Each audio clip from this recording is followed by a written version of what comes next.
there's going to be too much glare, and I think maybe. Why is there a tree in here? Look here. Your grandson brought it in. Well, I'm going to have to go flipping with this. Well, don't bring it out. We're going to use it, Papa. Well, where do you want it? Just right there. Just here on the floor? Yeah, that'll work. Good. You got a handful of students are on. Really? There's students on already? And then I just need to move the mouse. Okay, hang on. I don't think I need my phone. I'll just set it over here. All right. Start video. I don't need to click on any of this stuff. Just start video. Start video. Well, Shazam. I've already got a couple of students. Look at there. Daniel and Don.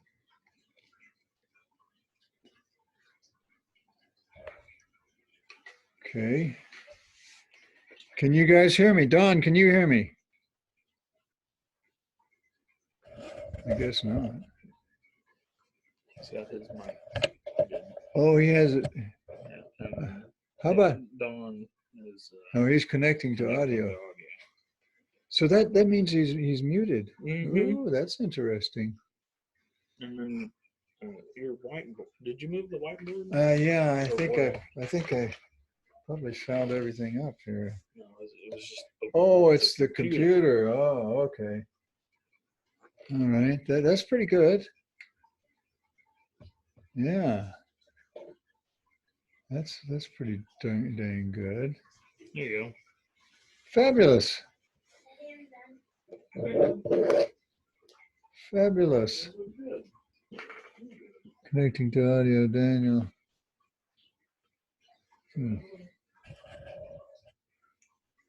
Okay. Now, what are we going to do today is the question.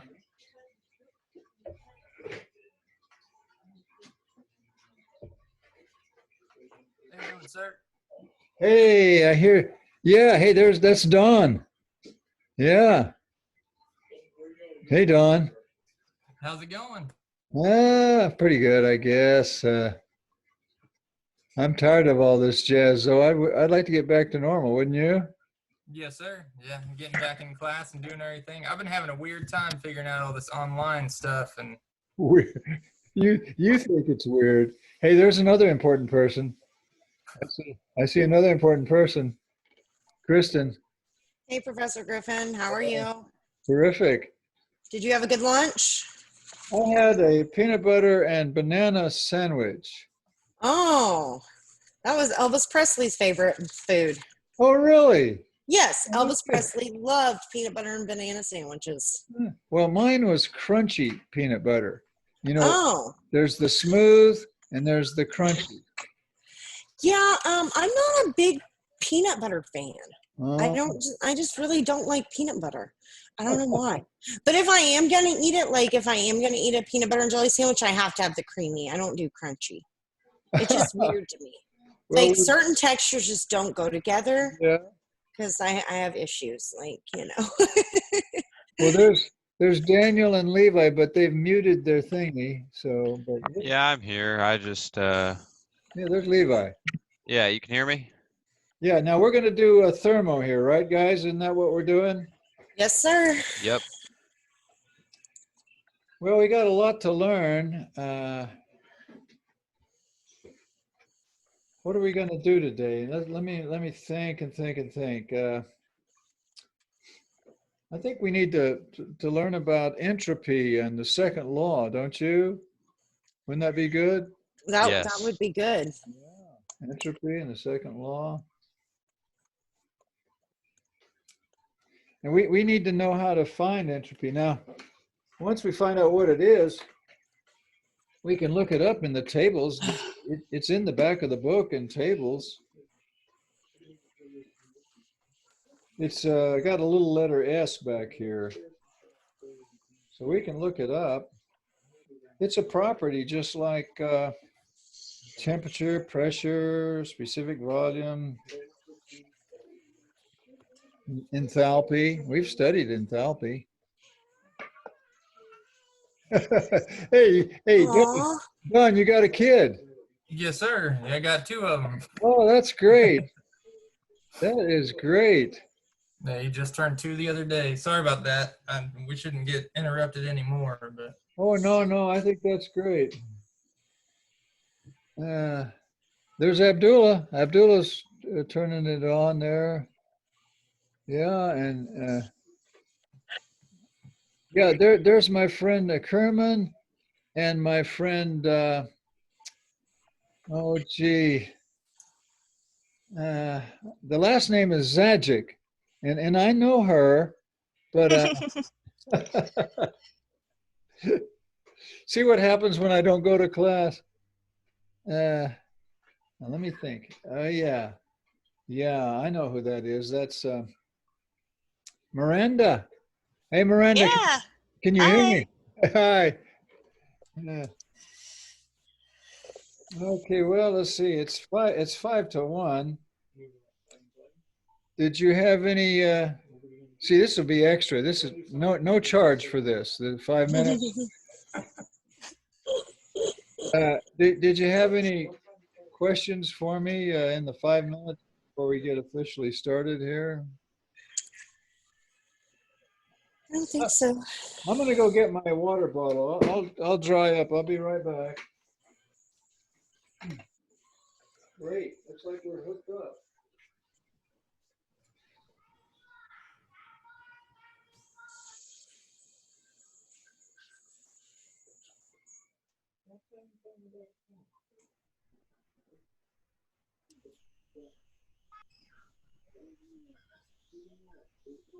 cannot get this thing to work.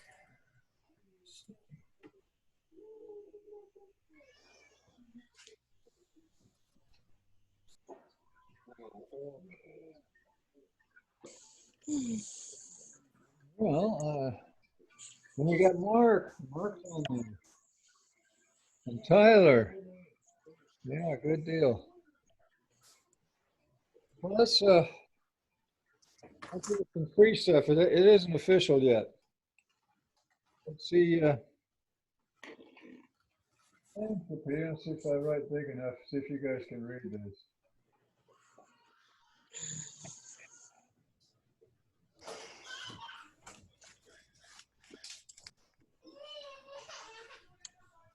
I don't know about that. Yes, sir, we can see it. You can see that. Yes, sir.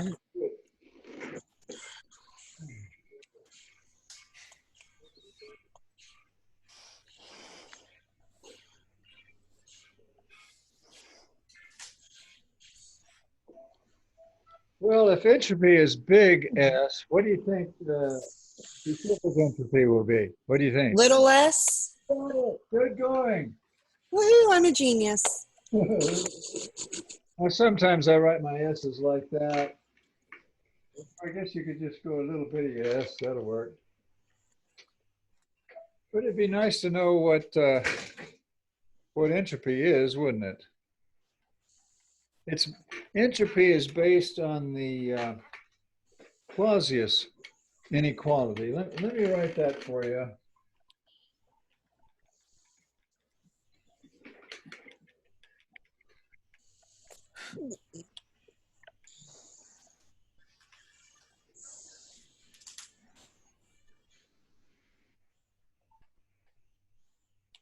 That is, if I can remember how it goes. It goes like this.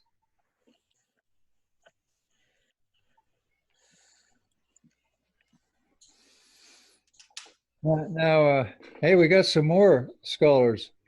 Ethan and my friend KC, only I call him a different name.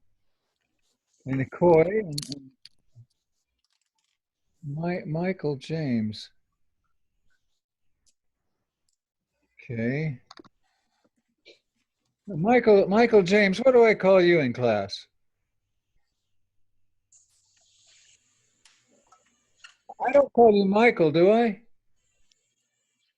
Oh, he hadn't turned on his thing. Okay, can you hear me? Yeah, I can hear you. Perfect. Do I call you Michael in class? Yes, sir, usually. Okay. Well, this is the Clausius inequality, and I'll pick on Michael since he's got his mic on there. Michael, see that little circle there and that integral? What is Yep. that circle? What does it represent? Do you know? It means whatever's enclosed in that interval.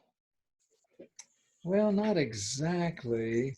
At least in physics, that's what That's what it means in physics. generally.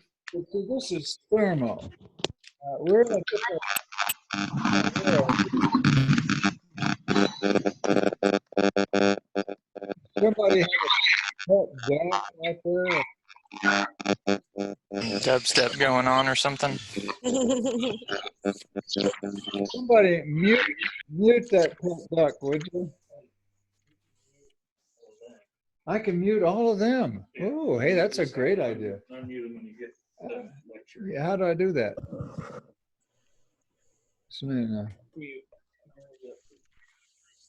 Yeah, but if I do that, they won't hear me, will they? Go to where?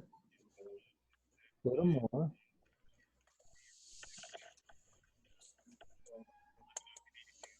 That didn't do it. That's a great idea. Hey, I'm gonna try something. I'm gonna push this mute button. We can't hear you now, sir. Better not push that. Now you can. Yes, we can hear you now. So I better leave that alone. Now back to the Clausius inequality. That circle doesn't mean what it means in physics. Is it for the Carnot cycle? The secret word is cycle. That circle means cycle, okay? That you know Would we what? treat it kind of the same as a closed system and a closed cycle? Kind of same idea. I like the word cycle. What it means is if you do a PV diagram, okay, let's do a PV diagram.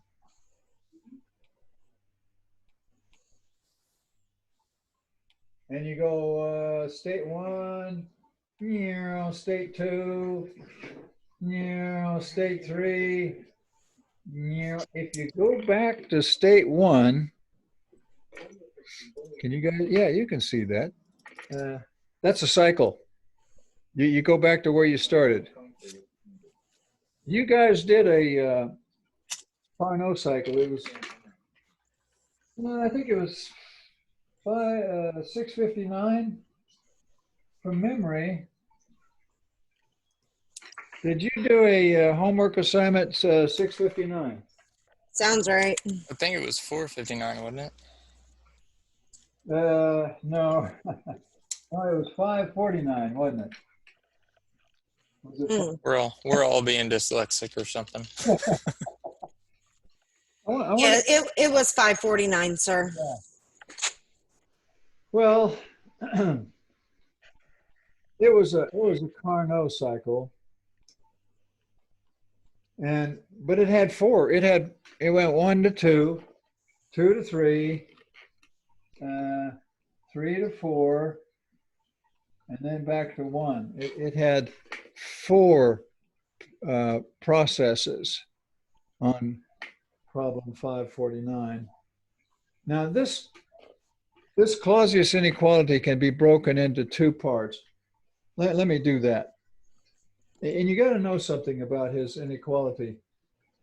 He developed that by observing, I don't know, dozens, if not hundreds of steam engines about 150 years ago. And he came up with this here.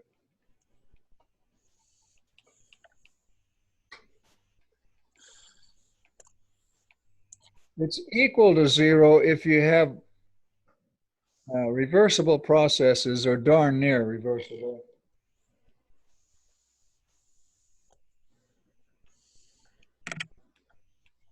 And it's less than 0 if you have any irreversible processes. Do you remember the irreversible process that we did with my wife's Oh, what was the name of that perfume? You remember that when we had that perfume in class? Yeah, I Yes, don't sir. remember the name of it though. Blooming Night. I can't think of it, but I like the smell of it. And we turned it loose, remember? And it did not go back in the bottle. It was an irreversible process. Now, if you have any irreversibilities, the cycle looks like this. But if all the processes are reversible, then this is the equation. Now, it turns out that whenever you add up the one of these things for a cycle with a property, like for instance, I guess you guys can see all this. If you added up all the changes in pressure for a process, you get 0 because you're back to where you started. If you add up all the changes in temperature for a process, it's equal to 0 because you're back where you started. If you add up all the changes in specific,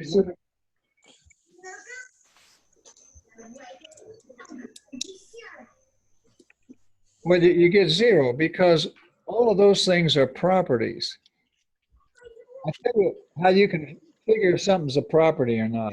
If you add them up, all the changes in whatever it is for a cycle, and they add up to 0, you have got yourself a property.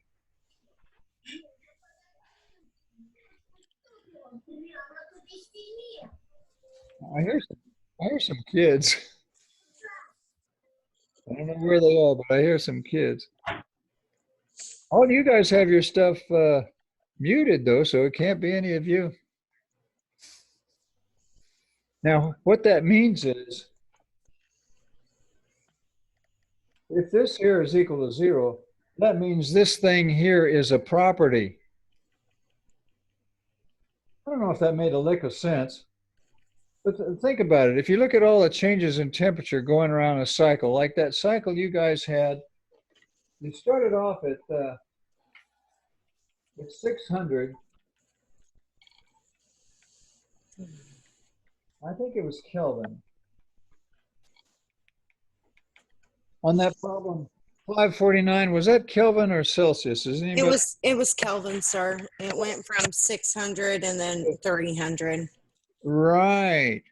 So see the process from 1 to 2. Here, I'll write them for you.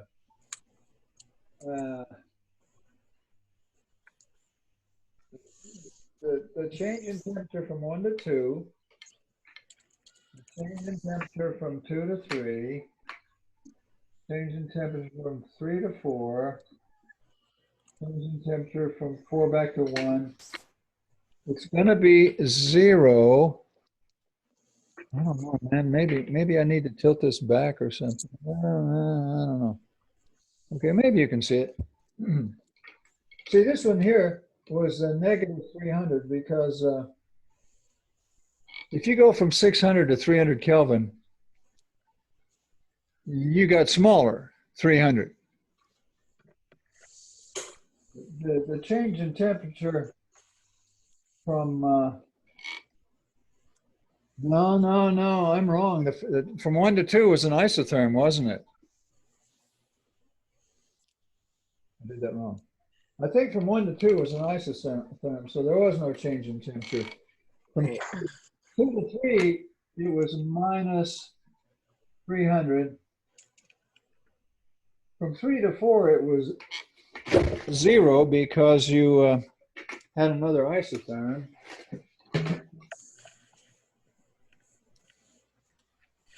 I'm looking at it right now, and from 1 to 2, there's no change in internal energy. On 2 to 3, there's no change in heat, or there's 0 heat transfer. Yeah. 3 to 4 is 0 change in internal energy, and 4 to 1 is no heat transfer. Good. But the temperature, the 1 to 2 was a isotherm, wasn't it?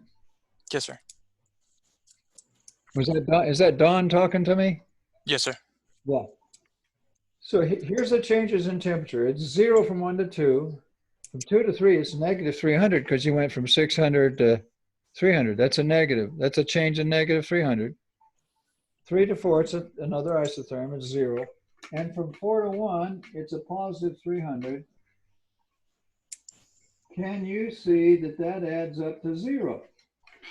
Yes, sir. Yes, sir. Yeah. Any property, the change in any property over a cycle will be 0. If you have a property. So that really doesn't, I'm getting confused, but let me erase that. We did it for temperature, but you could do the same thing for pressure or specific volume or internal energy or anything else, enthalpy. The changes as you go around the cycle. It's very similar to a mountain. If you have a mountain and here's a mountain, okay. If you go from 1 to 2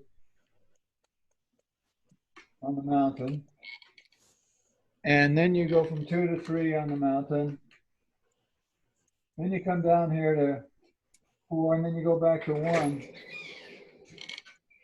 When you get back to 1, your elevation should be the same as when you started. You shouldn't have a higher elevation when you get back to 1 if you go in a big, sort of a big cycle around the mountain. Because elevation is a property. It's very similar. Okay, so what that means, the bottom line is this thing here is a property. Here, I'll put some parentheses around it. But the catch is, everything has to be reversible. So we can define what entropy is. It'd be nice to know what entropy is. Well, now we know. It's this. Actually, the change in entropy is defined as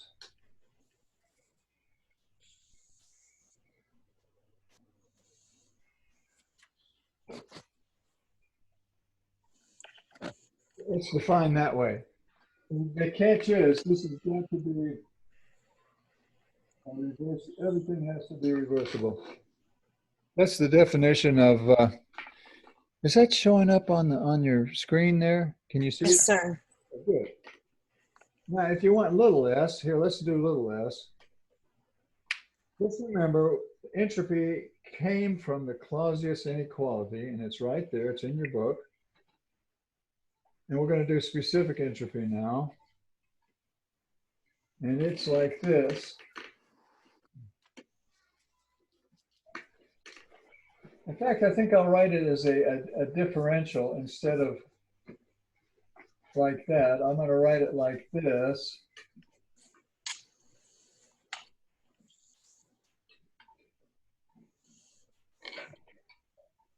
Maybe I should write it like this.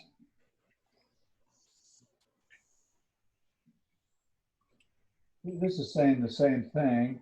It's just that this is written in a differential form, and this is just written as you're subtracting from one state to the other. And this is just taking a very tiny change in entropy, but that's the definition. Here, let's put 3 lines here, shall we? You wondered what entropy is. Well, that's what it is.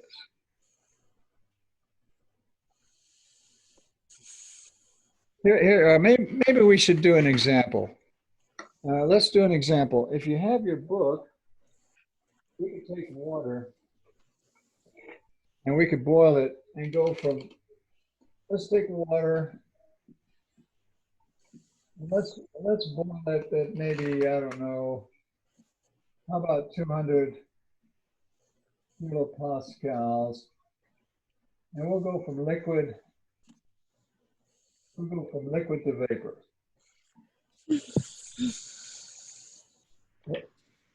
Constant pressure, okay? So we're going to find the change in entropy. Well, the change in entropy, if you boil water, what's the temperature at 200 kilopascals? Look it up for me. I need a book. I'm going to find the temperature of boiling water at 200 kilopascals.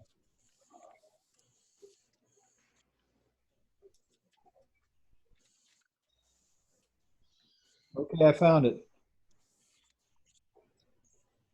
Now you tell me though, what is somebody out there? How about it?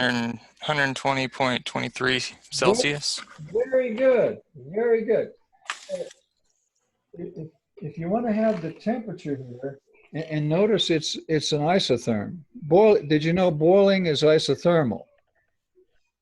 You know that when you boil water, it's 212, right? Start boiling, it's 212. Half an hour later, it's still 212. Doesn't get hotter. Unless you increase pressure. Yeah, we got a constant pressure. Exactly. All right, but now here's the problem. 120.23 is what my friend just said. It's Celsius. We're going to have to convert that to Kelvin. See this equation here, it's got to be Kelvin. Okay, so let me do that.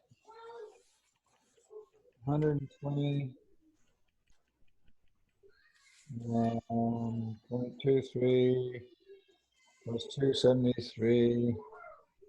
Did you get 393.338 Kelvin? I need an uh-huh. Yes, sir. Okay, great. So we're coming right along here. We got the T. Now we need the Q. Well, we're integrating. But see, if you're at constant pressure, the total Q is equal to the change in enthalpy, isn't it? And if you use little letters, the little q is the change in specific enthalpy, right? Now, if you're boiling, wouldn't that just equal to HFG? And I need somebody to say, yes, Mr. Griffith. Yes, sir. Okay, well, look it up. We're at 100. We're at 200 kilopascals. Is that where we're at? Yeah. What is HFG at 200 kilopascals? I'm getting 2201.96. How about you guys? Yes, sir. 2201.96 kilojoules per kilogram. So now we can get the entropy. Here we go. I just need a little room to operate here. I'm really after the little letter, the specific entropy. And here we go. The change in specific entropy is going to be 2201.96 kilojoules per kilogram divided by 393.38 Kelvin. Can you guys see that up at the top? Yes, sir. Oh, good, good. Okay, that should be the change in entropy when you boil water at 200. I'm gonna put it in my calculator. You do it with me, and let's see what you get here. Sir, Yeah. In the book, maybe mine's just a typo, but the 2201.96 is under enthalpy, not entropy. Yeah, but do you remember? Is that my friend Michael James. Michael? Yeah, Michael. Michael, do you remember if you have an isobaric constant pressure process, the heat transfer is equal to the change in enthalpy? Do you remember that? Yes. So what I'm doing is I'm putting the heat transfer, it's equal to the change in enthalpy. and we've got it, and I'm putting it here. Okay. I think I'm okay. Yeah, yeah. I was just But kind of lost track. thank you, Michael. You don't get a thank you point for this one, but keep trying. Okay. Good going. Okay. Now we're going to divide, and here's what we get. I'm getting 5.5975. Let me make some room so I can write that. We think that the change in entropy, specific entropy, is 5.5975. That would be kilojoules per kilogram Kelvin. Now let's look up and see what SFG is equal to in the tables at 200 kilopascals. Okay, we're looking it up now. 200 kilopascals, SFG. My book says 5.597. 5.5970. They're off by 5, but hey, that's pretty close, isn't it? Yes, sir. You see where they got those numbers in the entropy table? Yes, sir. That's where they came from. I don't know if that made a lick of sense, but we're talking about entropy now and what it is. We've defined it. Maybe we should go back over that. Let's go back over that. I need a little room here if I can erase that. You guys are taking wonderful notes, I'm sure. Yeah, you're getting okay.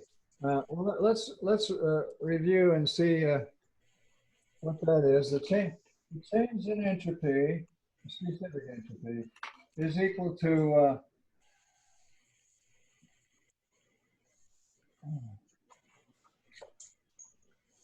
it's equal to this, but the catch is you got to have a reversible cycle. No irreversibilities like we did with that. I wish I could think of the name of that perfume. That perfume, it was reversible. It did not go back in the bottle. But this is a definition. And I've shown you where some of these entropy numbers come from in the table. What if you don't have a table? I've just talked to you about entropy in the table. You see all those little values of S in the table there? They're just like the U's or the V's or the H's. You know how to deal with those in the table. Do I need to write bigger? No, sir. No, sir. That's fine. It's okay. Well, you know how to deal with those. Like, for instance, U is equal to UF plus X times UFG. Well, what's that X stand for? Anybody know? Quality. Exactly. Exactly. Well, S is the same way. Little s is equal to little sf plus quality times little sfg. It's the same old boring stuff that you're used to. But that's if you have a table. Now, what if you have something and you don't have a table? Like, for instance, let's have an ideal gas like maybe air or helium or something like that, okay? What do you do then? That's the next topic. We're going to talk about finding entropy if you're dealing with an ideal gas. Now, you'll discover we're not so much interested in the actual value of entropy, even though that's important.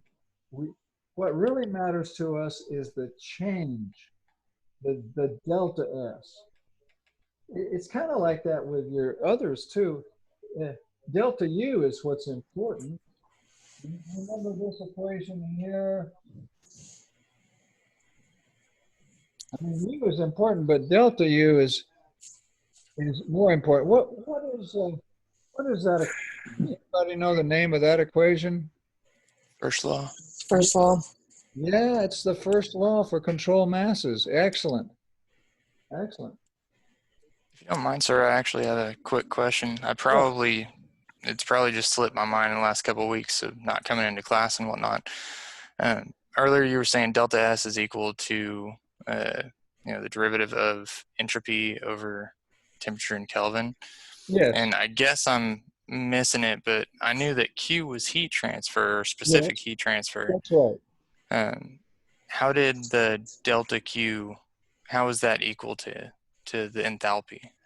Or Well, now that's something that we did study, and I showed you why, but it I'll was, jump back in my notes then. yeah, it's a while back. I think it slipped my mind because we haven't done it for a couple of weeks. Yeah. I'd love to go over it, and I would if we were in a classroom, but Oh, it's fine. I bet you can find it if you dig around in your book. Yes, But sir. it only works for a isobar. Okay. Remember, I think, here, I'll write the equation for you. I'm sure I got it in my notes. I couldn't remember what was going on with it. Yeah, there's the equation, Don. But Thanks, sir. remember, I wrote this equation with a skull and crossbones. And I told you students, don't use it unless you have an isobar. And That makes a lot more sense now because I was curious about why we were using that particular thing. yeah, I appreciate it. Yeah, you're fine. We were boiling, and boiling is isobaric. But do you remember I also told the students that I know my students and I know what they're going to do.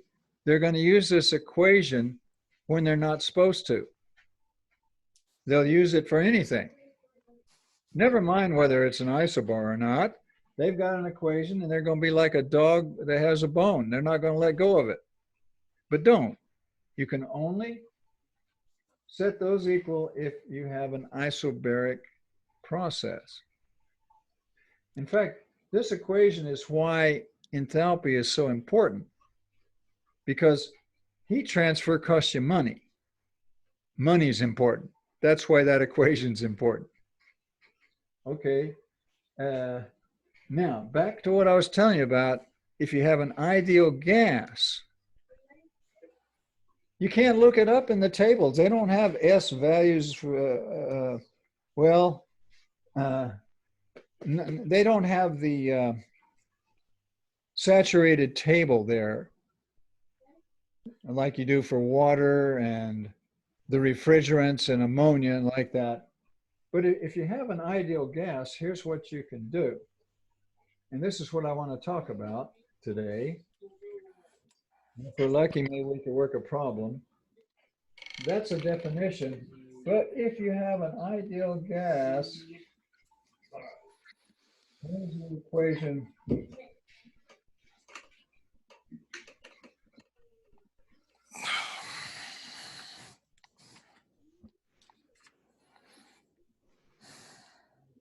I'd kind of like to show you where that equation comes from. You'll see it in the book. There's another one similar to it that's not quite as important. Let me write that one for you. Now there's a catch. These equations are only for ideal gases. Do you see that C sub P there and that R there? Whenever you see it like an R, you darn well better have an ideal gas if you want to use that equation. Does that make sense? Got to have an R. I mean, it's got to be an ideal gas to use an R in the equation. Well, what is R? Does anybody know what R is? Gas constant. It's the gas constant for an ideal gas. It's an ideal gas constant. If you don't have an ideal gas, you use the tables. See, water, especially when water is liquid, for instance, it's not an ideal gas. When it's a mixture of part liquid and part vapor, it's not an ideal gas. You use the tables. But if you do have an ideal gas, you can use this equation. There's another one like it. It goes like this.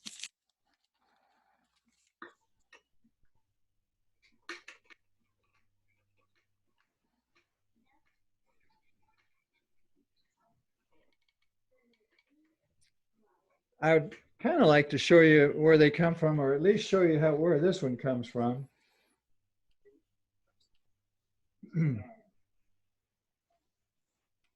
Do we have any comments or questions so far?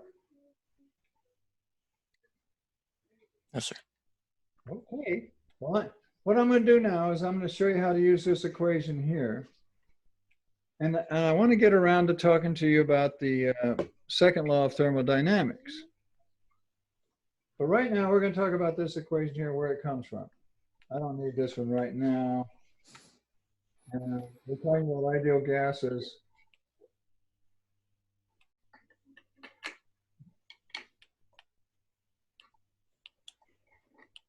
This equation comes from some things called the Gibbs equation.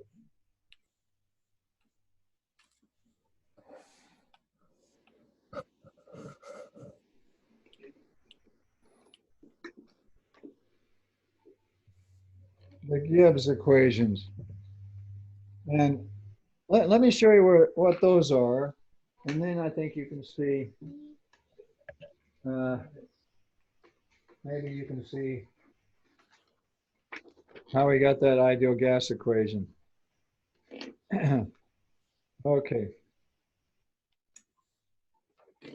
Here they are. I'm going to show you where these came from.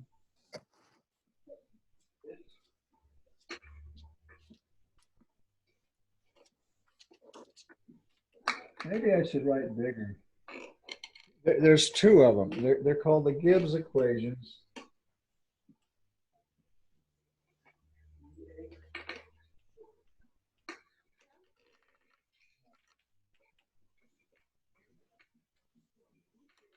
And they are in your book. You guys could read the book. Have I ever mentioned that? Read the book? Yes, sir.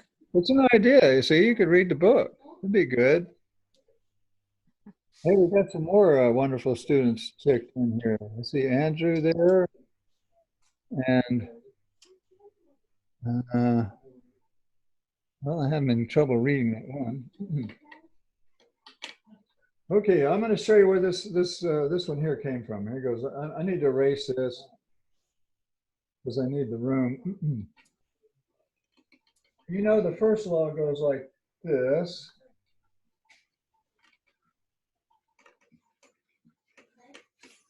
If you write it in differential form, it's like this.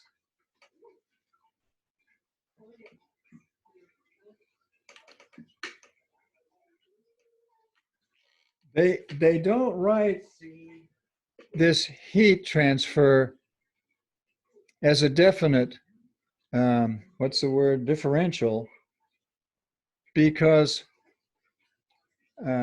heat transfer is not a property and it doesn't exist at an instant of time like properties do. But see, you can write this dq as t ds, and you can write this dw as p dv. Now let me show you why. If ds by definition is equal to dq over t, where t is in Kelvin, can you see if you can get to here?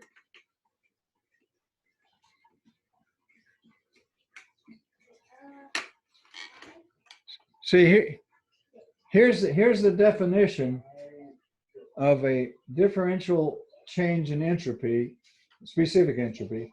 It's equal to this. I told you about that. It came from the Clausius inequality. Can you get from here to here, algebra students? Can you make it? I need an uh-huh. Hey, Ethan, are you awake there, Ethan? I see it. Yeah. Ethan, can you get from here to here? Yes. You're good going. Okay, that's how come I put it in here, see? Now this is maybe a little bit subtle, but you've seen that before too. Here, let me write that for you. I'm limited on my space here, but you know that work is the integral of P dV. Let's put it this way.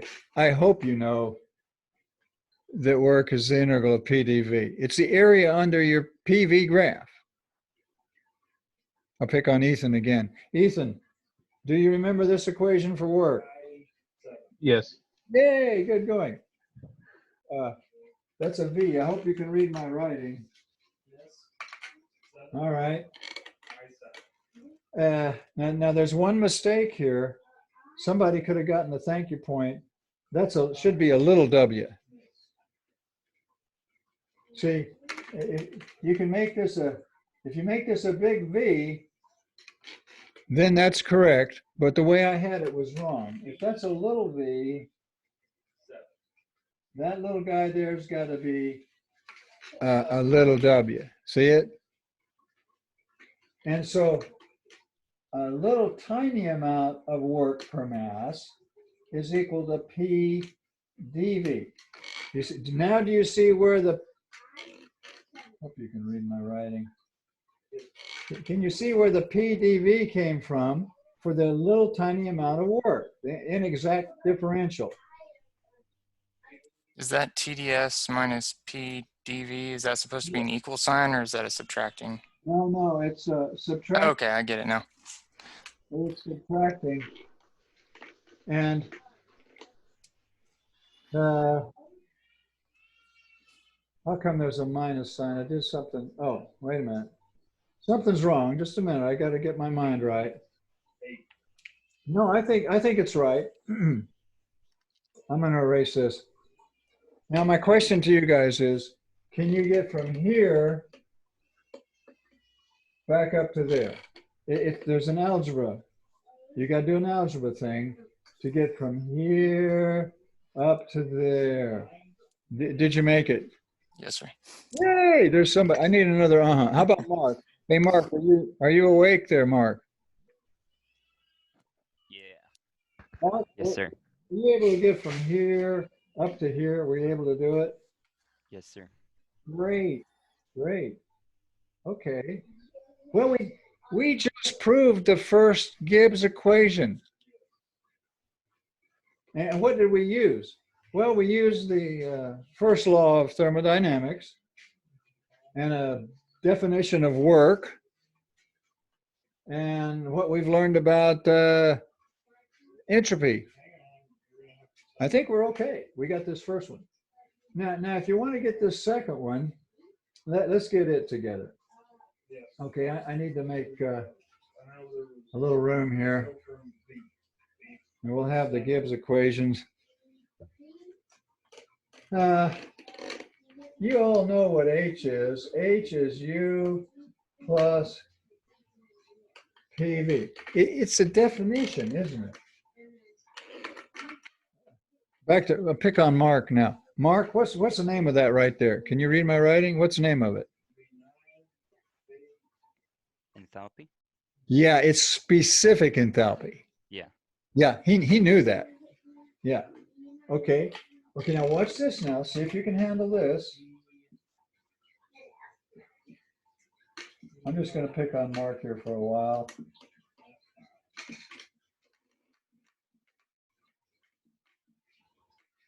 Now what I did, Mark, is I did a calculus trick.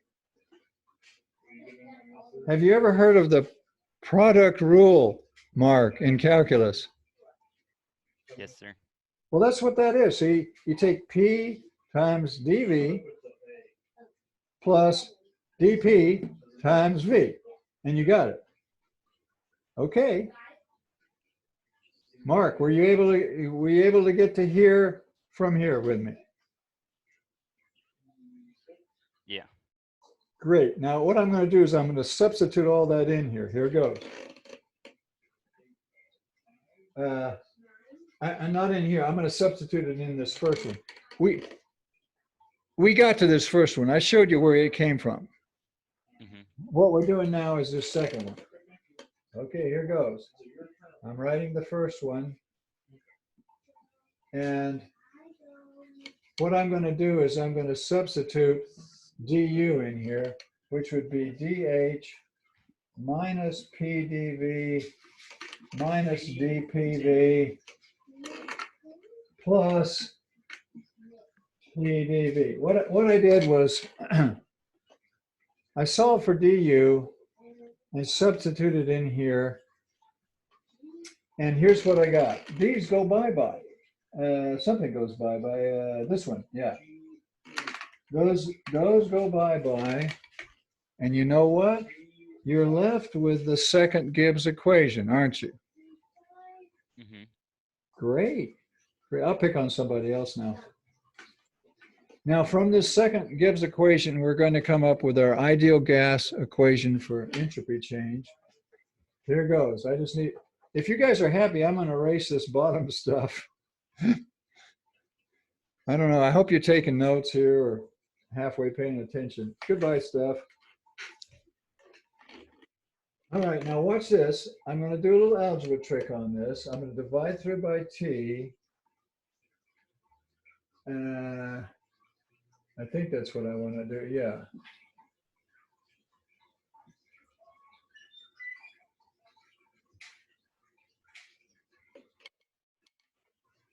Okay, I'm a little bit rusty here now. Just a minute. Let me think. Yeah, I think that's right.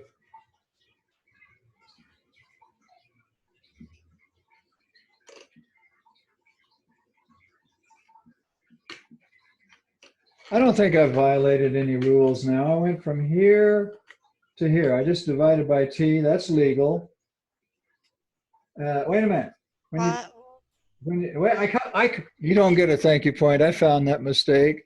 When you divide by t, that t goes bye-bye, doesn't it?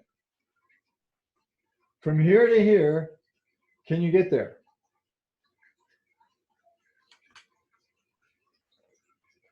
I just divided by t.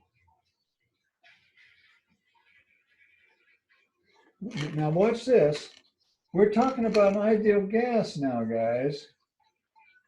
If you have an ideal gas, PV is equal to RT, and V over T is equal to R over P. Can you get to here with an ideal gas? Does that show up on your screen there, what I just did? Or did I go off the screen? You're good. I can see it. Good, you can see it. Okay.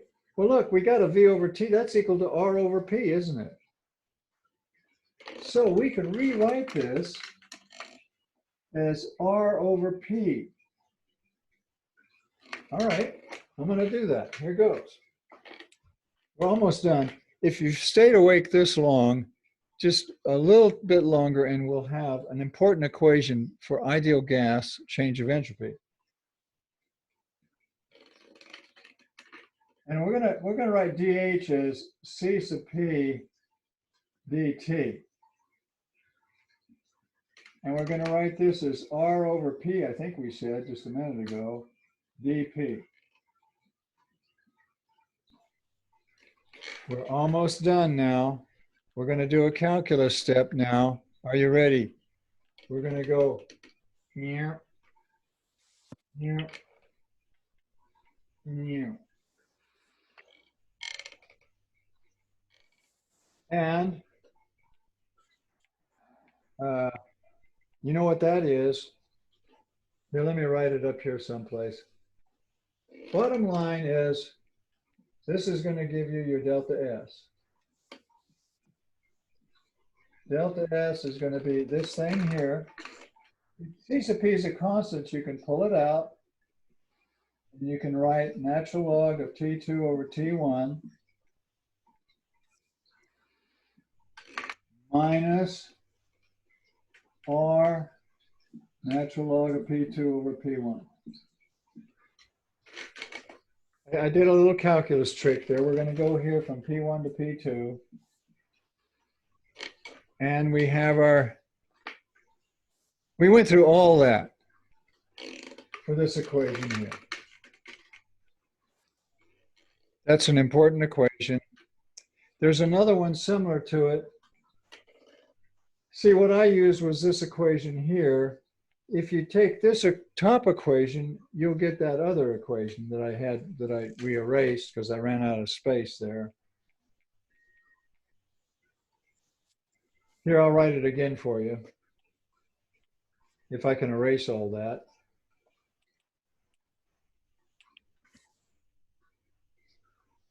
I just need the room. The other equation goes like this.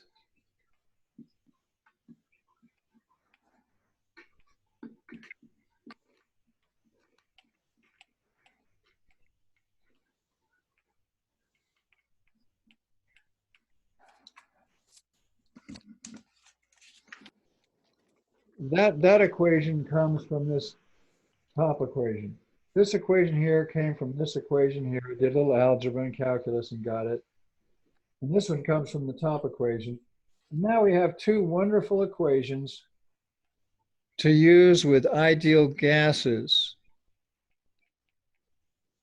If you have a table, by all means, use a table. But what if you do if you have an ideal gas and there's no table? Well, that's what you do. Now, what's confusing is there are some tables of ideal gas things in the back. What this thing really was, a minute ago, we had this.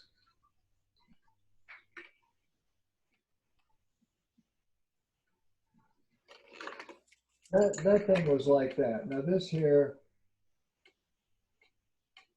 is like that.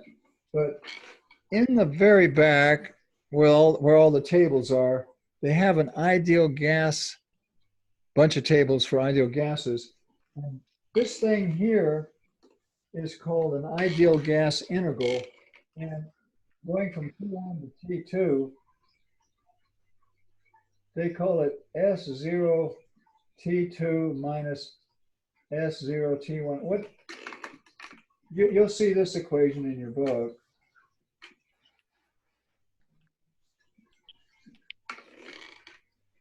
These things here, they've integrated this.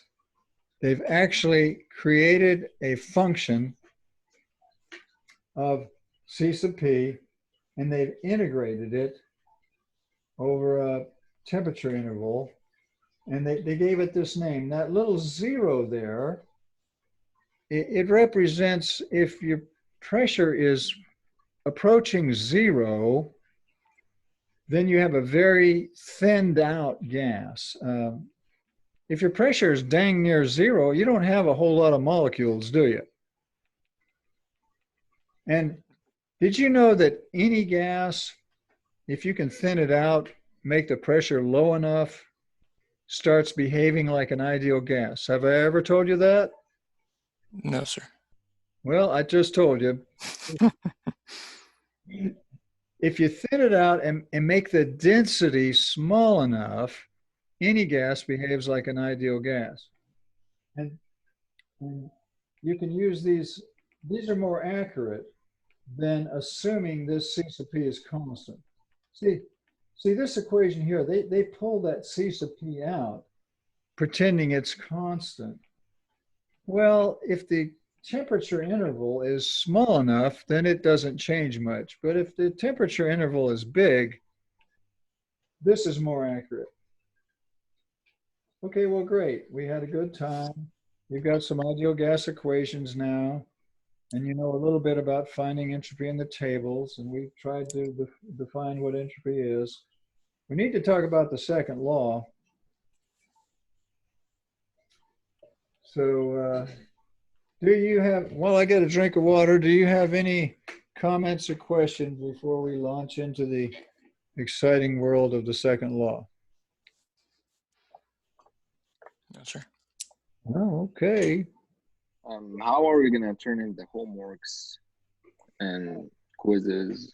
Yeah, turn that stuff in, Abdullah, and I'll grade it and give you some points. Like email? I will record that in Blackboard for you. It takes me about 3 days to get around to recording everybody's grade, but I know I've sent you back, Abdullah. I've sent you back 4 points, Abdullah. You got that, didn't you? I didn't check, honestly. Yeah, you look on your email, Abdullah. I've gotten stuff from you, and I've put points in my book. Okay. So do we turn in the homeworks by the email? Do we just email it to you? That's the only way I know how to do it right now. Oh, okay. Until I get more acquainted with all this online stuff. Okay. Just be patient, bear with me, suffer with me, and email me, or you can scan it and email it. We'll do the best we can. Okay, next topic is the second law of thermodynamics. And I want to show you that. So was there anything else, any questions or comments there?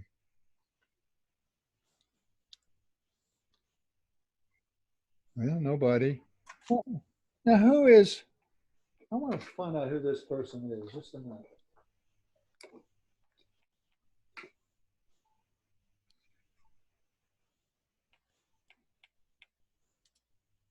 Yeah.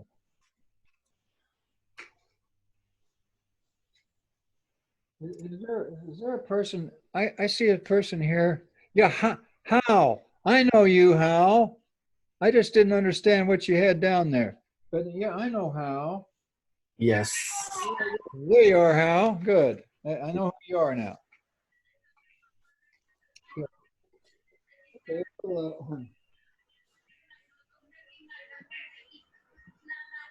we're going to talk about the second law, and here goes. I'm going to erase all this stuff. I hope you enjoyed that. How about it, How? Did you enjoy that? Yes, sir. Good. All right, second law of thermo. Hope you can read my writing. Now this is for control masses. When we get into chapter 7, we'll be doing the second law for control volumes. And we're supposed to be in chapter 7, but we're at least a week behind because we lost a week. We lost a week, didn't we? Yes, sir. Yeah, we lost a week. We're supposed to be in chapter 7, but I think we're still in chapter 6. But that's okay. We'll do the best we can. But the second law of thermodynamics for control masses, see, chapter 6 is control masses. Chapter 6, control masses. Chapter 7, control volume. And I'm hoping you guys know the difference. Let me pick on somebody. How about my friend Ross? We'll pick on Ross. Hey, Ross. Hello, Ross. Yes, sir. What's the difference between a control mass and a control volume? So the difference between a control mass and control volume? Yeah. Okay, so a control mass, you don't have a changing flow rate. You don't have like the flow rate through whatever your whatever system you have is going to have the same amount of mass. Whereas on a control volume, the mass is changing. Yeah, I think Ross understands it, but There's no flow rate at all in a control mass, Ross. Nothing goes in and nothing comes out in a control mass. Okay. Yeah. Control volume now, you can have stuff going in and or coming out. But a control mass, nothing goes in, nothing comes out. All right, so you understand that. We're supposed to be in chapter 7, but we're not. We're in chapter 6. And the second law goes like this, but I'd kind of like to explain where the heck it came from. It goes like this.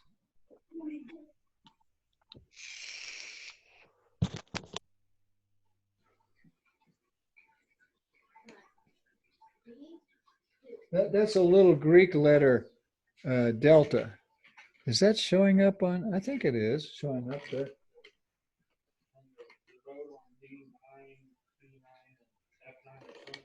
That is the second law of thermodynamics for control mass. And I wonder if I could explain this. Now, this here can be irreversible or reversible.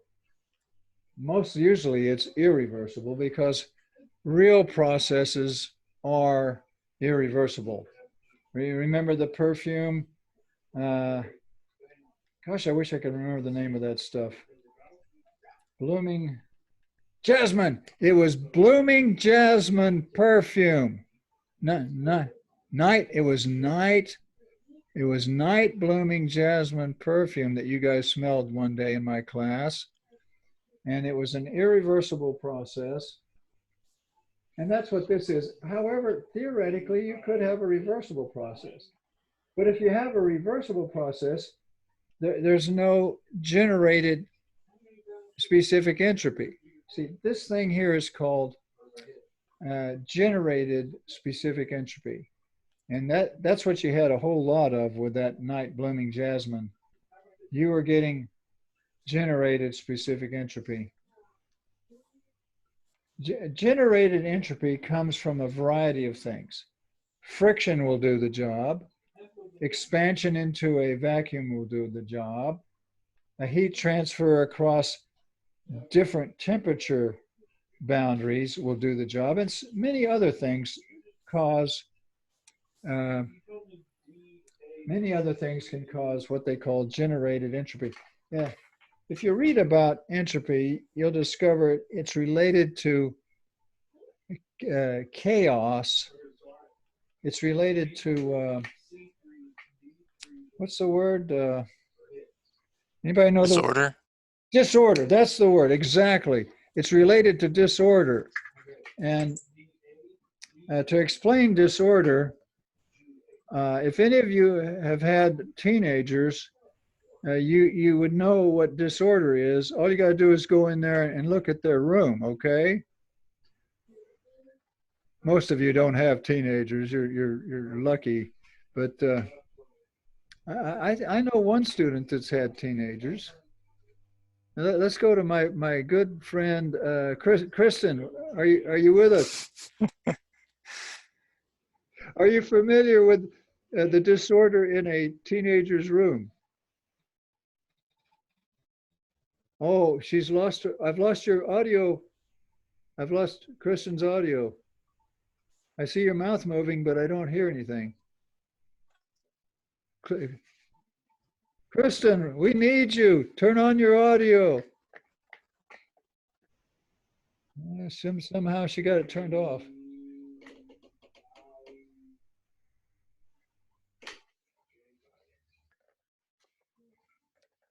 Nope. I see Kristen's mouth moving, but I don't hear any audio from Kristen. I wonder if I could, anybody else old enough to have teenagers? I don't think so. You guys are all young people, aren't you? There is nobody else that would know what I'm talking about. But it's disorder. Was that Kevin that said that word disorder? Can anybody hear me? Yeah, Okay, I think it so was Don, but he left. Oh, it was Don. Did he split?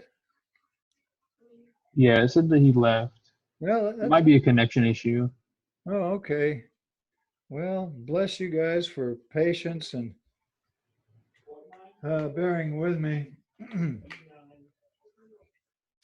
Well, let's see if I can show you where this comes from.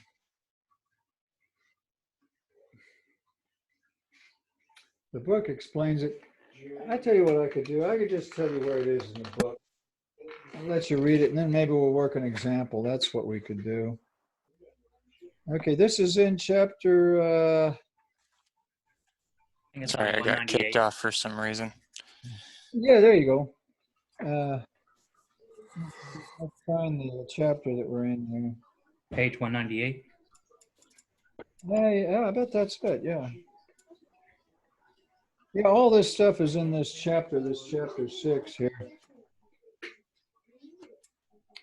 Oh, I need to tell you about TS diagrams too. Yeah, now what I'm talking about right now is you'll find on page 191 in my book. Of course, that might be different in your book.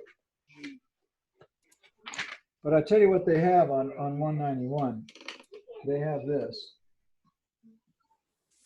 In my book, it's section 6A. It's on page 192 in my book. And what they have is this.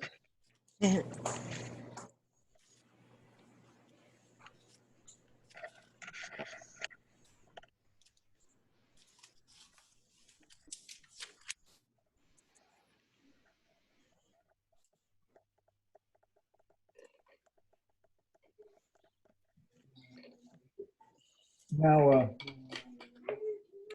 you'll see that equation at the end of section 6A, and they explain it on the previous page. They do a lovely job of explaining it. And if I had time, I would go through it with you.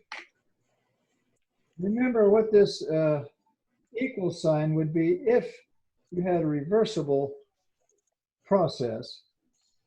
But most processes are irreversible, so it'd be a greater than sign. I want you to look at that a minute. We don't want a stinking inequality on this. We want an equality. So here's what we're going to do. We're going to make it equal.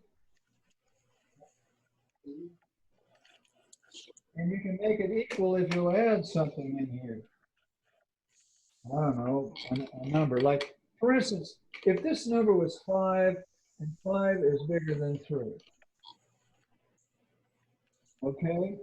We can make an equality by going 5 is equal to 3 plus something. In this case, it would be 2, wouldn't it? Yes, sir. Hey, there you go. Yeah. Oh, and answer your question. Yeah. Your question. Yes. My kids' rooms are all just a disaster. So you understand about disorder? Absolutely. Yes.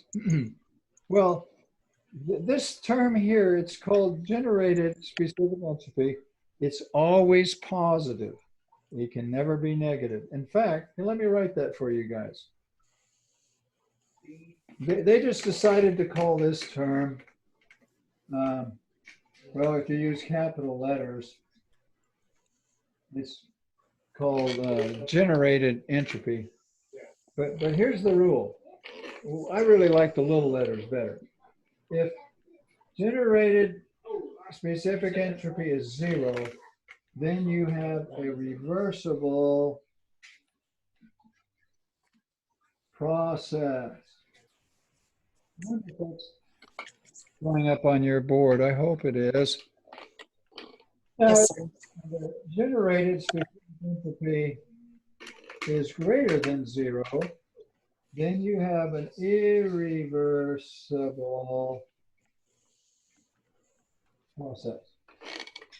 Now, if the generated specific entropy is less than 0, you have an impossible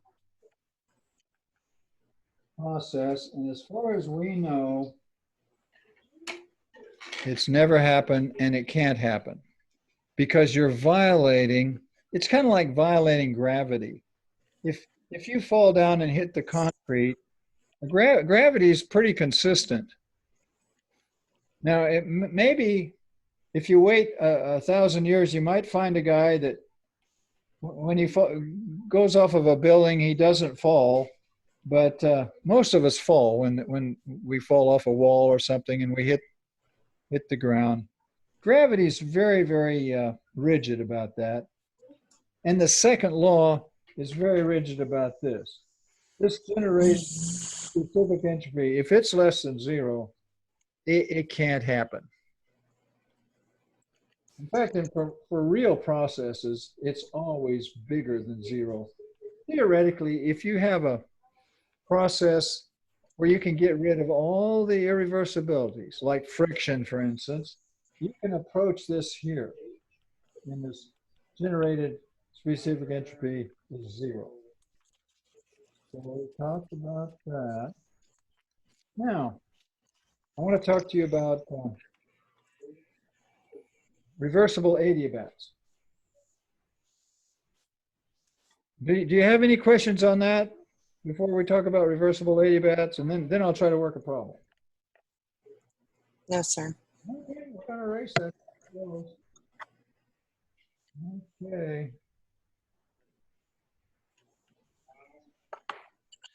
There's a very important process that we'll run into many times called a reversible adiabat.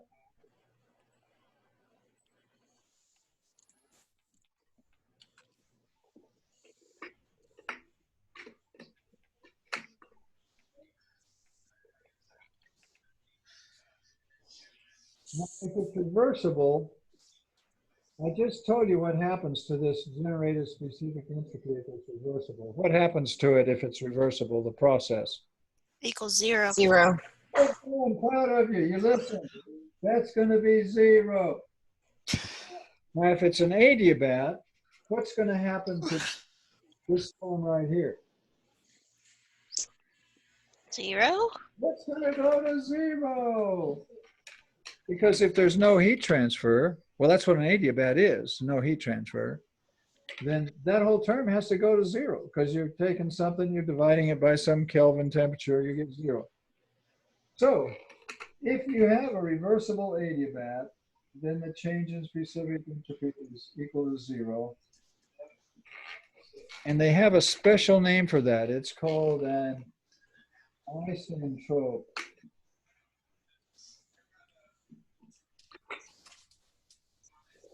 Or you could call it an isentropic process. So this is 0. Oops, I forgot the E on the end, right? Isentropic. That's what they call it. It's an isentropic process. Now, do you remember that equation we had for ideal gases a little while ago? It went like this.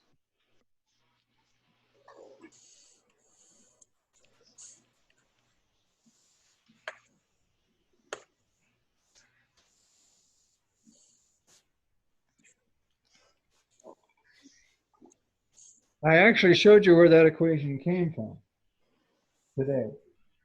If you took notes, if you stayed awake, we talked about it. It's for ideal gases.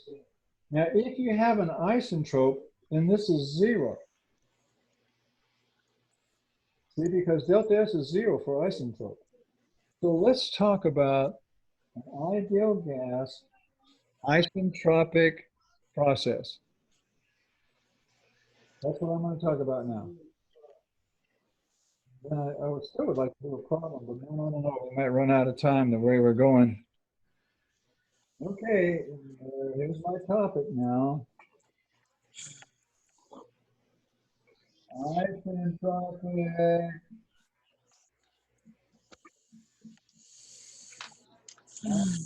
gas process. Well, if it's isentropic, then delta S is 0, and so you have 0 equals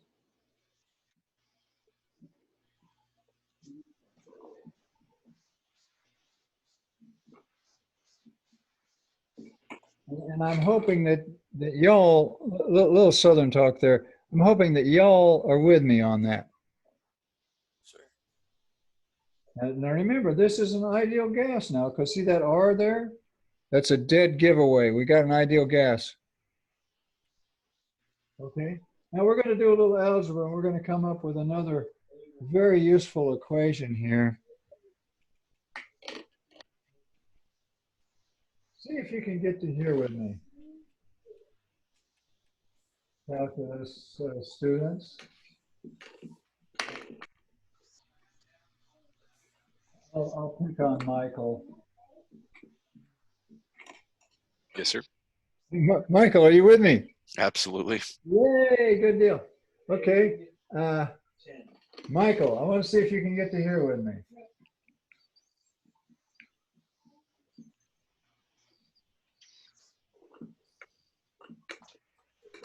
Michael, were you able to make it to there with me? Yes, sir. It took some time, but I got there. Excellent.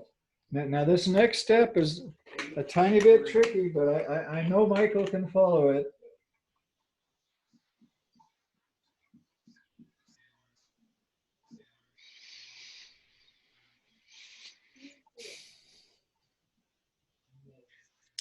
Michael, can you do that?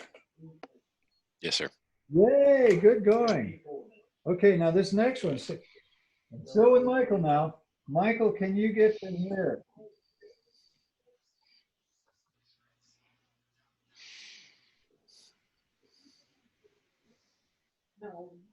Can you make it to there, Michael? 1 second, sir.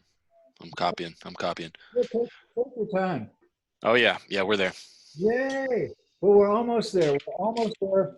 We're going to have a wonderful equation that we can use. And I think it's in your book. Let me see if this is in your book. I hope I can find it here. Oh, you guys probably can find it. I don't, you know what? I'm not sure it's in this chapter.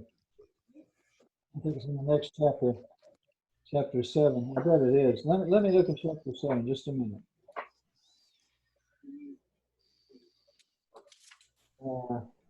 Yeah, I'm trying to find chapter. They have equations in the back of the chapters. I don't know if you ever noticed.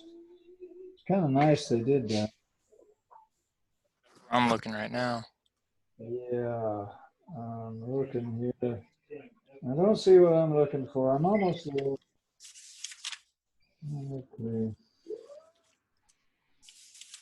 Well, here, let me finish this and you guys can find it for me. But I need a little room. So we're dealing with an isentropic ideal gas process. And we've come down to this lovely equation here.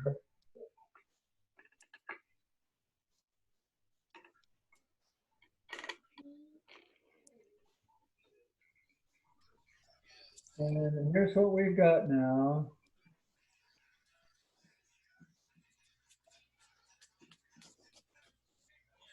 Now, I don't know if you remember this, but R is equal to C sub P minus C sub V. I've told you guys that. Does anybody ever remember me telling you that R equals C sub P minus C sub V? Did I tell you that? It's been a little while. It's been a while. Here, for air, this is 0.287. This is 1004. And this is 0.717 from memory. Now, if you subtract those, do you get that answer? So somebody do that. Make sure that I'm not lying to you. Did it work? That's what I'm getting. Yay! Well, this is true for all ideal gases. So what we're going to do is we're going to put that right here.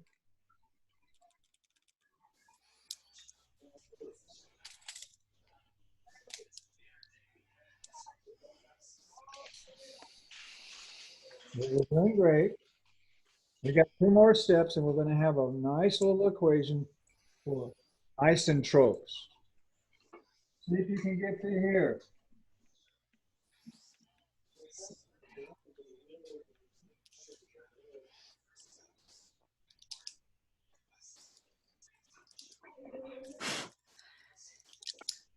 Can you get to there? Yes, sir. Woo! Yeah. Well, they have a thing called the specific heat ratio that goes like this. It's got a name. It's called the specific heat ratio.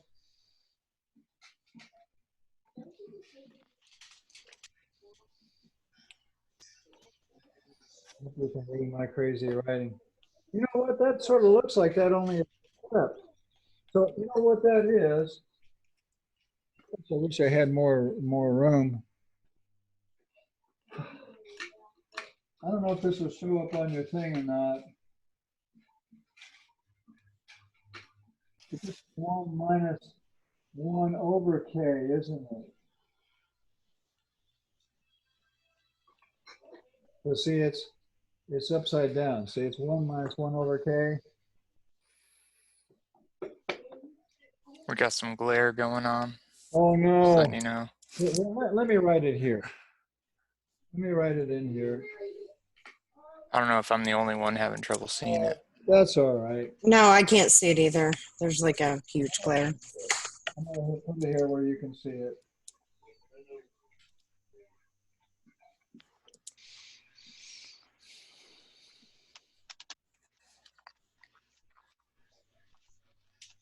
Kristen, can you see that? Yes, sir. Yay. Okay. Well, we're just going to do a little work on that, and we're going to call that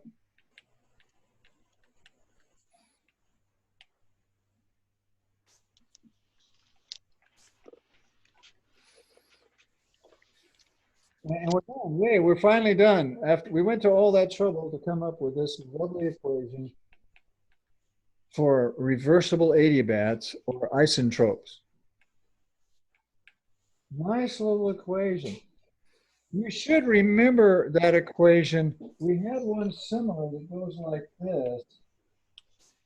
See if you remember this equation here.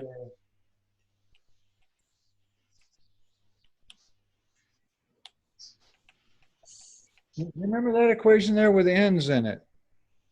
Yes, sir. Yes, sir. Yeah. You know what that is? That's a equation for a polytropic process. So it turns out that an isentropic process is a very special kind of polytropic process. You can tell by looking at the two equations. It's just that the K is equal to the polytropic constant. So an isentrope is a polytrope. It's just a very special polytrope. Which brings me to my last little bit here. I want to tell you about TS diagrams. And then I think well, I could give you some homework. I need to post this homework. What I'm going to do, you guys, is let's do 7. For homework. Can you read that? 666. Does that show up? Probably. Yes, sir. Yes, sir. Good, good. Okay. I'm going to tell you about TS diagrams now. If I can erase all this. This is the one, these are the ones you want to have right here. You don't need that middle one. Write them before you can use them for poly. Okay, here goes. TS diagram. Well, we have PV diagrams. We're going to have TS diagrams.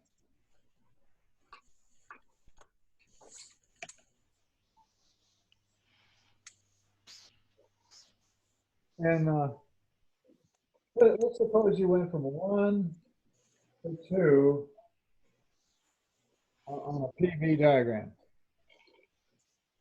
What's the area What's the area under a PV diagram? Work. It's the work. Very good. If it's a little v, it's a little w. Well, on a TS diagram,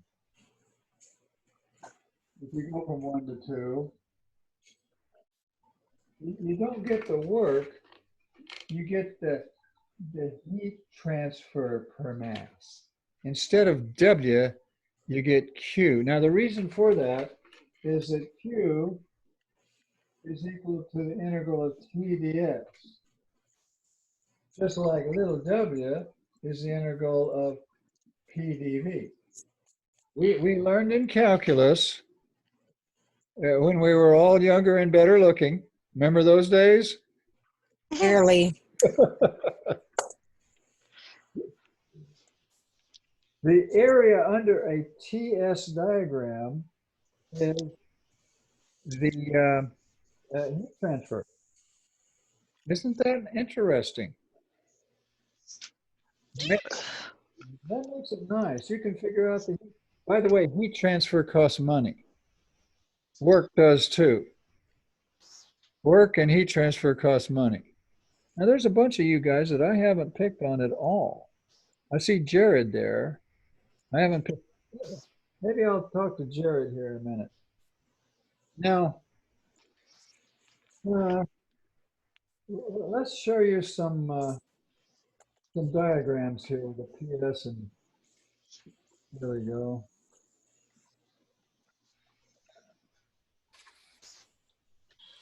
Then we'll wrap this up. I think we're approaching our attention span here. If you have a flat process here, if you go a flat process there on a PV diagram, they have a name for that. Now, Jared, unmute, Jared. There we go. I didn't realize I could just hit the space bar. I got it though. Jared, if you go flat like that on a PV diagram, what's the name of that process? Isobaric. Was that Jared that said that? It was not Jared. That's okay. Well, Oh dear. That's what it looks like.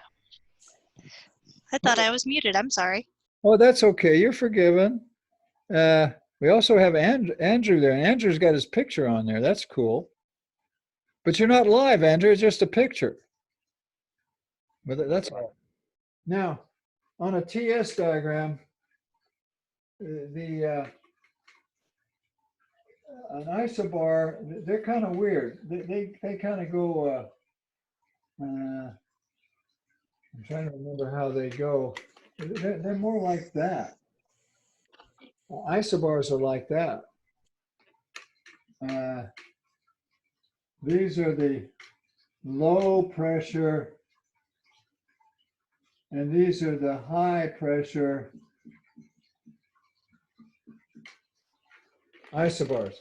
Of course, over here you got low pressure too. This would be a low pressure isobar, and this would be a high pressure isobar. But on a TS diagram, isobars go like that. Kind of weird. Now, what are these? I wish I had different colors, but all I got's black. What are these? Are processes. You could go from 1 to 2 on this process here. What do they call? Let's pick on. Back to Jared. We're going to pick on Jared again. Jared, unmute. Yeah, there you go. Jared, what do they call a process that goes straight up on a PV diagram? Straight up on a PV diagram? Yeah. Couldn't tell you. That's okay. You're here to learn, buddy. I'll give you a hint. It's an ISO something. It's an ISO. I figured I have the ISO part, so if I had to guess, I'd say isotherm, but actually, I'm going to go isotherm. Isotherms. That little guy is an isocore. Yep. You've heard that before. Yes, sir. Now they have isocores on the TS loop, but they're steeper. They go like this. You see how I'm? Did you see how I drew those isocores and they're steeper? Yeah.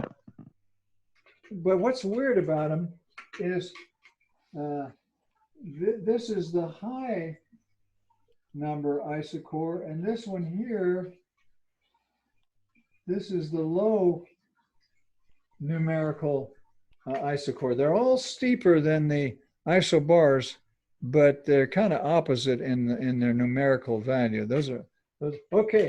Back to we're still picking on Jared here. All right. Yeah. Now, Jared, I'm gonna make some room here. There's a very simple process that goes like that. And I know you've seen this before, Jared. What do they call that process on a PV? That one would be an isotherm. I think you said it. Say it again. I said that one would be an isotherm. Yeah, it's an isotherm, isn't it? Yeah. Yeah, good going. That's an isotherm. Now, you know how these go. This is the hot one. That's the hot one, and this is the colder one. But now over here, let's do the isotherms over here. Okay, we're going to do the isotherms over here now. Well, they're just flat. Whoops, that was supposed to be a straight line. Looks more like an ocean wave. See, these are the cold ones, and there's the hot ones. And that's what the isotherms look like. Now, I've been doing this for ideal gases, but if you have a refrigerant or ammonia or something like that, we're going to have to put a vapor dome in there. Let's do that.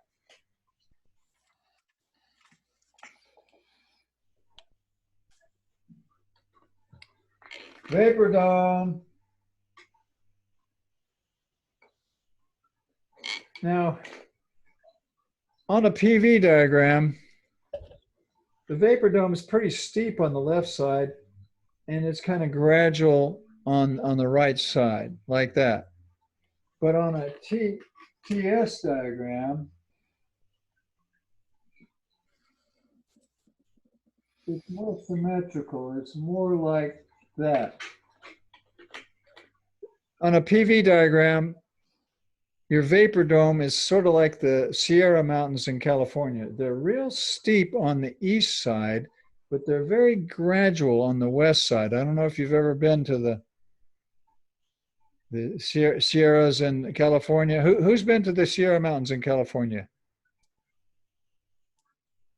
Trying to think of where they're at. They I've been go- all over some of the mountains in California. Well, they go for 500 miles. Michael, you've been there. If they run through Camp Pendleton, then I've been on them. Michael, I didn't know you were a Marine. Once a Marine, always a Marine. Man, Yes, sir. if you made it through boot camp, Marine boot camp, you're a better man than I am.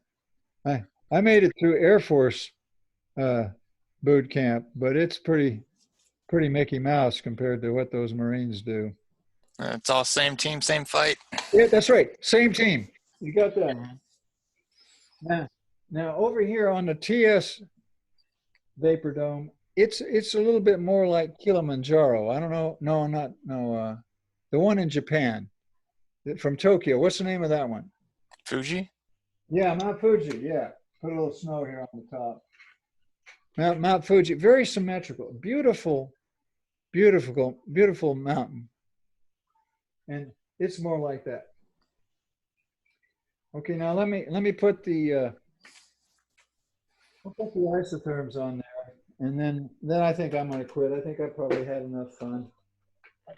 And I've given you this one homework problem to work on. Isotherms, they go like this.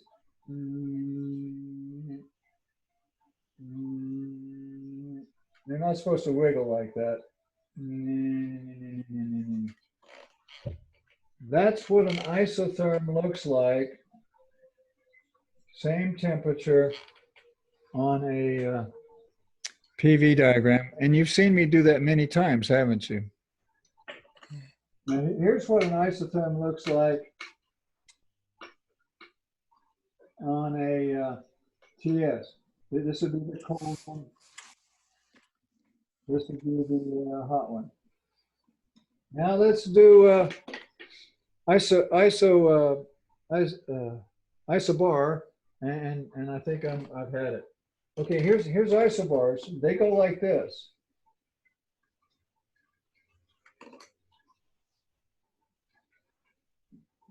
This would be the high pressure.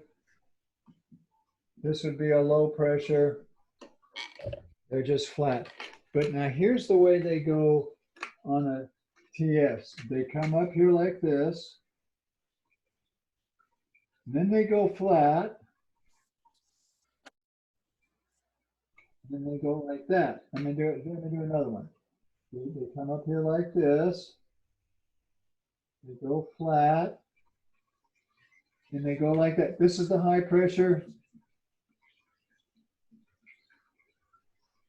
And this is the lower pressure. They have these kinks in them. Now, does anybody have any last comments or questions before I'm ready to adjourn? You guys are probably tired of listening to me. Any last comments from anybody? There's some of you I never talked to. Colton, for instance, or Hi, Coy. this is Coy, Mr. Griffin. Did you give us homework for the strength and material? Yes, I did, Coy, but I can't think of what it is. But I'll go and put it on my blackboard right here in a few minutes. Okay. Okay, thank you. Coy, it was 7-13. No, that's due today, right? That's what he assigned today for strengths. 7:13. Yeah, Yes. I think she's right. Okay. Thank you. Yeah. You're welcome. Good. But I will still put it on Blackboard. And for you guys, 667 is going to be your homework. And I will continue to put stuff on Blackboard for you guys. Well, last comments or questions? Here you go. Last comments or questions? On a 3D model, Yeah. like the one that you showed us of water before, Yes. would the TS diagram, would that be essentially like if we were staring at the PV diagram, if we looked at it from the very top looking down, would that be what the TS diagram would be? No, because there is no entropy coordinate on that one. That one, Okay. yeah, it had pressure, temperature, and specific volume. Okay. Yeah. They might have a picture of a TS one in your book. I forget. But no, the answer to that question is no. Okay. I was just curious. Thanks, sir. That's a good question. And one more question, Mr. Griffin. Is any homework due today? On you today? Homework due. Yeah, theoretically, there's some homework due today, Coy. I forget what it is, but it's should be on Blackboard. But it takes me several days to get around to grading homework and recording homework. So do not worry. I'll be kind to you on the homework. And remember, even if you turn it in late, everybody's guaranteed 2 points on homework, right? If you turn anything in with some doodles on it, you get 2 points. It's only 50%. Yeah, you have to show me something to get more than 2. But yeah, turn it in late. Absolutely. Anybody else? Well, okay, I've enjoyed it, but I would enjoy it a lot more if I could be with you guys in person. So Have a good weekend. You guys be careful, stay healthy, and we'll communicate on Blackboard. Thank you, sir. Bye. Appreciate your time. Thank you. Bye.